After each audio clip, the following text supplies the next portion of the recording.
తెరాస single mandate రావడం అంత శుభసూచకం కాదని రాజకీయ విశ్లేషకులు అంటున్నారు. ప్రతిపక్షం లేకుండా అసెంబ్లీ వన్ సైడ్ ఉంటే ప్రజల బాధలను వివరించేవాడు ఎవడు? ప్రతిపక్షం ఉంటే ప్రజల తరఫున ప్రజలు ఏమేమి బాధలు పడుతున్నారో వారు ప్రశ్నిస్తారు. కానీ ఇప్పుడు ప్రశ్నించేవారు ఎవరు ఉండరు.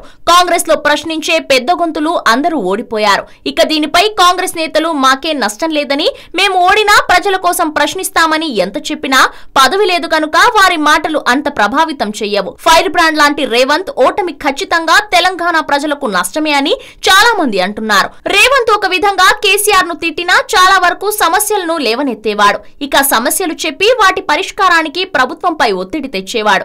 రాష్ట్రం మీద మంచి పట్టు, అనుభవం ఉన్న రేవంత్ తో పాటు జానారెడ్డి కూడా ఓటమి పాలయ్యాడు.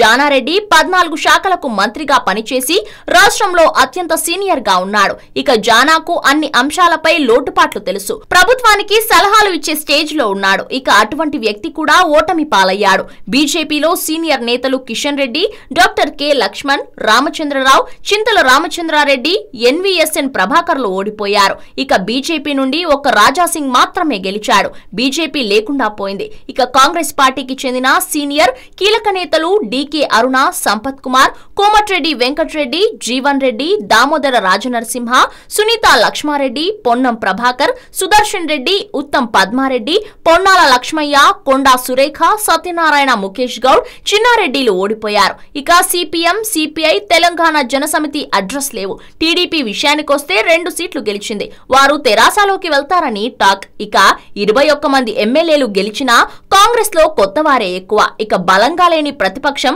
ఎంతవరకు పోరాడుతుందో చూడాలి. హలో, మిమ్మల్నే యోయో టీవీ యాప్ డౌన్లోడ్ చేసుకున్నారా? ఇంకా లేదా?